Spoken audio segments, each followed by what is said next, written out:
Welcome back to another explainer. All right, today we are looking at an absolute heavyweight matchup in the AI arena.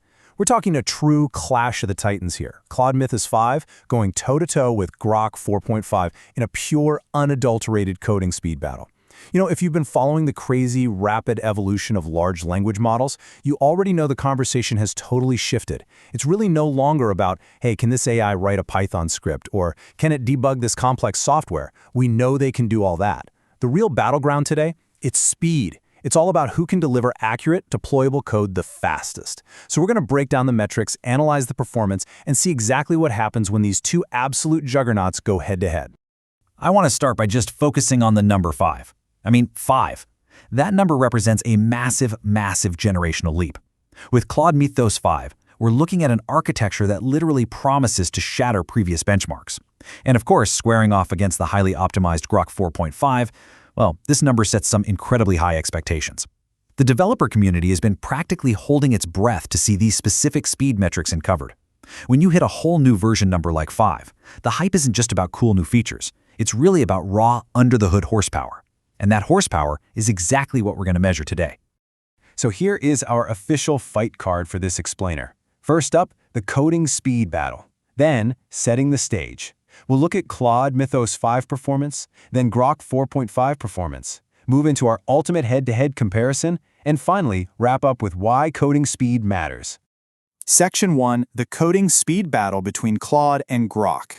Let's dive right into this, because the stakes here are so high. We aren't just talking about, bragging rights for the parent companies. We're talking about which model becomes the default engine powering the code bases of the future. So, looking at the tail of the tape, on one side we've got Claude Mythos 5, right? A model widely recognized for its super intricate processing capabilities and its deep, deep contextual understanding. On the other side, we have Grok 4.5, which is basically engineered from the ground up with a reputation for raw, unfiltered velocity. These are two massive contenders. We're taking two very different foundational philosophies and putting them through the exact same stress test. It's precision versus raw power, and we're going to look at their absolute baselines to see who has the upper hand the second that the clock starts ticking. Moving right along to Section 2, setting the stage. So, to crown a true speed champion, we really have to create a completely level playing field. How do we do that? Well, step 1, they get the exact same prompt. No model-specific optimizations whatsoever. Step 2, a cold start. Now this is absolutely crucial. Neither model has the context preloaded. They are waking up completely fresh and tackling the problem from zero, which really is the truest test of an AI's initial processing power. And step 3, we measure the time to first token. Basically, before the code block even finishes generating, how fast does the model ingest the prompt, understand the whole thing, and actually begin spitting out that very first character of code? That initial latency is the ultimate measure of responsiveness. Which brings us to Section 3, Claude Mythos 5 performance. So, how does this highly anticipated model handle the pressure of that cold start test? Well, Claude Mythos 5 steps into the ring as a highly refined speed contender. When we analyze how it handles prompt ingestion, we see a pretty fascinating approach. It takes this calculated microsecond to fully digest the entire context of the standard prompt, basically ensuring accuracy right out of the gate. But once that first token hits, its overall pacing is incredibly fluid. It doesn't just burst out code erratically. It generates syntax with this really steady, rhythmic velocity. It's kind of like watching a seasoned marathon runner just effortlessly hit their optimal stride pace, which is fantastic because we all know developers have zero patience for waiting around. Let's look at Section 4, Grok 4.5 performance. But how does the challenger respond to that incredibly high bar? Grok 4.5 brings a fiercely aggressive pace to this challenge. While Claude really focuses on that rhythmic fluidity we just talked about, Grok 4.5 leans heavily into raw, explosive speed. Its unique approach to the exact same coding task is to basically minimize that time to first token latency to the absolute limit. It aims to throw the first punch instantly. The prompt is ingested and boom, Grok 4.5 is immediately firing off lines of code. It's just this unhesitating, high-octane response to the prompt, completely prioritizing immediate visual feedback for the user. All right, Section 5, the ultimate head-to-head comparison. Okay, folks, the warm-ups are officially over.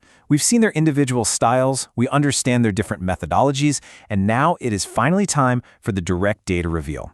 When looking directly at the side-by-side speed performance, and I'm talking specifically about time to first token and total generation time, one model's architecture actually handles the cold start just a fraction faster, and that allows the final result to populate with superior latency. The raw numbers just completely dictate the winner here for this specific metric. When you really break down the physical speed gap between the two models, the delta in processing speed is starkly apparent. While both are operating at speeds that honestly would have seemed like pure magic just a few years ago, in the hyper-competitive world of modern LLMs, that tiny difference represents the absolute bleeding edge of AI engineering. It's wild to see. And finally, Section 6, Why Coding Speed Matters. You know, it's fun to crunch the numbers and declare a winner in a theoretical speed battle, but we really have to pivot back to reality for a second. I want to pose this critical question directly to you. Why does this fraction of a second even matter? If both models give you the right code at the end of the day, who cares if one takes 200 milliseconds and the other takes 400 milliseconds? I mean, human reaction time is barely that fast anyway, right? Well, actually, when we shift the narrative away from just raw data to practical real-world application, that fraction of a second suddenly becomes the single most important metric in software development. It really all comes down to these three pillars. First up, developer productivity. If an AI coding assistant is integrated right into your IDE, every single time you hit tab for an autocomplete, you are waiting. A fraction of a second delay interrupts your flow state, whereas an instant response keeps you totally in the zone. Second, cost at scale. If you're running some massive enterprise application that's querying an LLM thousands of times a minute, those tiny fractions of a second, they compound into massive compute costs and server bottlenecks. Speed is literally money here. And third, user experience. If end users are sitting there waiting for AI-generated elements to load in a consumer app, latency is the #1 reason they're going to close the app and just walk away. So this battle directly impacts everyday workflows, efficiency, and scale. It is huge. As we wrap up this explainer, I really want to leave you with this final thought. The future of real-time AI coding is measured in milliseconds. We are totally moving past the days of typing a prompt and getting up to go grab a cup of coffee. No, the next frontier is synchronous, real-time collaboration between human thought and machine generation.